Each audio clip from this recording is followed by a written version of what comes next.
All right, Valentine's Day weekend. Love is in the air. Not my air, though. And Alex, not your air either.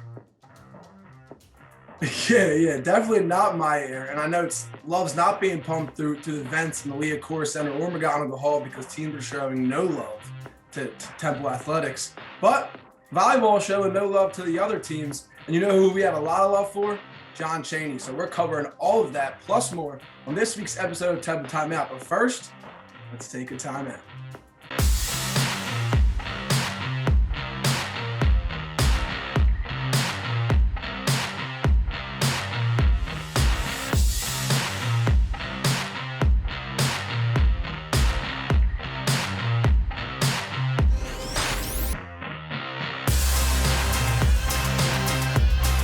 What's up, guys? Philadelphia has been covered in snow for a week now, but thank God we're here because you know we always bring the heat.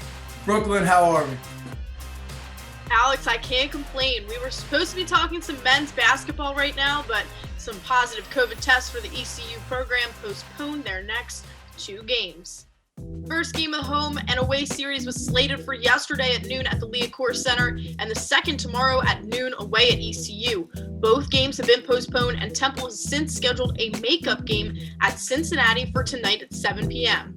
That's right. These teams met last Thursday. They ended up a nail-biter on North Broad. Cincinnati was coming off a 2-week pause and had opted to start a walk-on against the Owls in their own building. Disrespectful. But costly turnover late in the fourth quarter ended up being a deciding factor in a 63-60 loss to Cincinnati.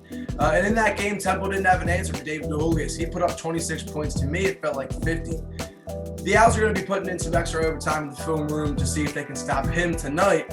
And since they last played, the Bearcats have 1 win against Tulane. So we'll see. The women's team was back in action on Wednesday at McGonigal, and it ended in another frustrating loss to Houston on the season. Temple got dominated for just about all 4 quarters here. They let 4 Cougars score in double digits, one of those being Brittany Anyage, who led with 19 points.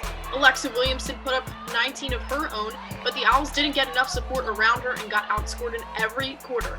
Temple gets blown out by 37, final score 89-52. Coach Cardoza says the right mindset wasn't there on the floor.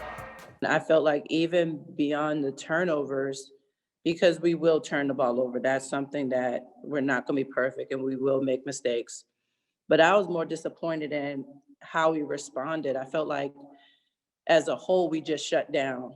Like, here we go again. We're turning the ball over.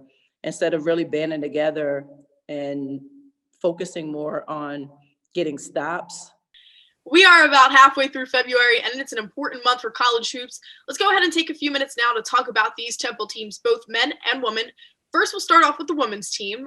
Alex, Temple took a big loss against Houston, another one. This team now is only 1 spot above them in the conference. Are these struggles going to continue, or do you think that this is just kind of a bump in the road? Yeah, so, you said we're halfway through February and it's going to be an important month for college basketball. Is it going to be important for Temple University and their sports? I don't think it's going to be that important, to be honest with you. This women's team has actually shown a lot of fight all season. I think they're a way better team than where they sit in the standings. But listen, they're top 5, and the fall off after that is huge. Are they going to be in a tournament, or are they going to be fighting to win their conference? No, but can they make some noise? I do think they can, but a bump in the road, it's more of a hill for them, and I think it's going to be more towards looking to next season than it is focusing on this one that we're in right now. But I do have a question for you, Brooklyn. They do have 6 more games, and one of them is including number 16 ranked UCF at USF. I'm sorry. Then they have UCF, and then you see Memphis twice. Memphis isn't a great team, but you got to see them twice. Where do you see this team ending up in the conference? Sure. So like you said, with their 6 games remaining, those are going to be the most difficult matchups. Those 4 right there. UCF, USF, and then Memphis twice. And like you said before, seeing that Memphis team twice in such a short and narrow period, it's not asking for 2, they're not going to get handed 2 wins no matter what Memphis's conference record is. I think they're like 2-6 right now. Wow. But the only team with a worse record than Temple to hand them a loss was Cincinnati. They lost twice to Houston, twice to Tulane. But then you have to look ahead to postseason now, like you were kind of mentioning with the AAC championship. I don't see them falling much lower than they are right now, sitting at that 5 seed. And our producer Brian took a couple minutes to talk about this with us, and he brought up a really great point. If they were to stay in that 5 seed, looking ahead to the conference, they'd get a first day bye, and then they'd end up playing Houston, which isn't great news, seeing how they've done so far against them, against the Cougars this season. So we'll see. Looking ahead to the postseason, that's my thought. I think they're in a pretty good spot sitting on that 5 seed right now. But let's go ahead and move over to the men's team.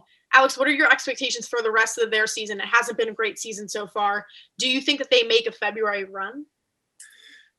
I mean, no. I mean, a February run, I don't think they're going to make a February jog, a walk. They're not going to do anything in February.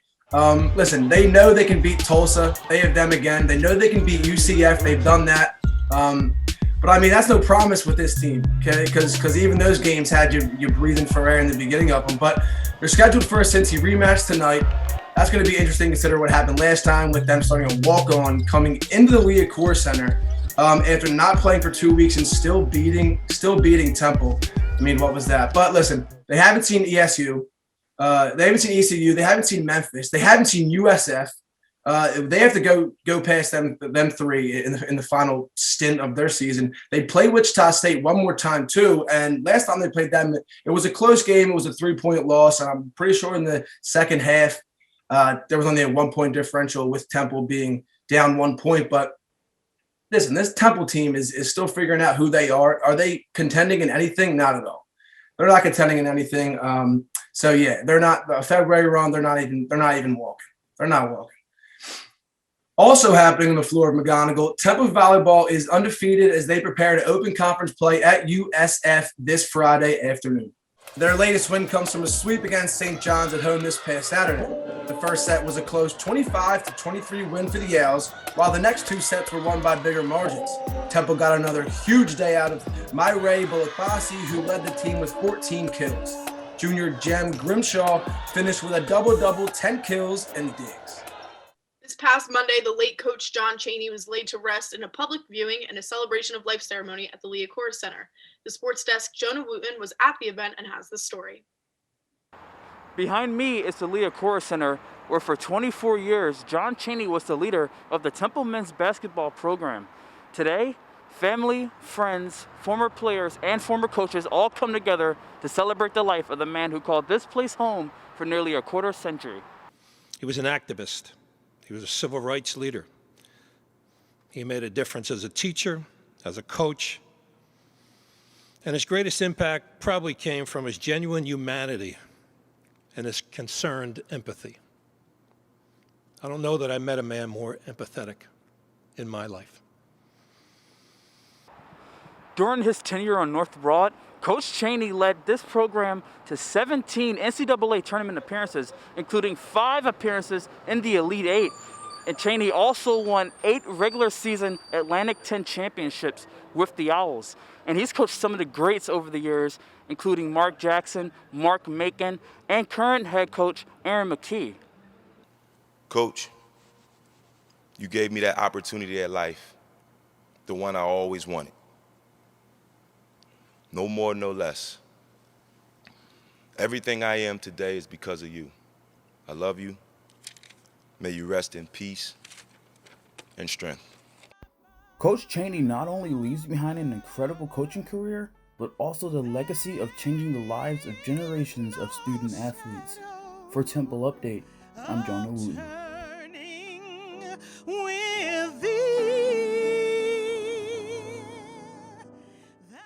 Thank you, Jonah. That'll do it for this week's episode of Temple Timeout. Don't forget to follow us on all of our social medias at @TU_SportsDesk to stay connected. And hey, have a happy Valentine's Day. We should start buying our significant other some experiences, and less materialistic things. Honestly, I just really wish that I had a girlfriend. So hey, goodbye. See you later. Adios. Truly coming up with a hello and goodbye is starting to get really difficult. So, chat.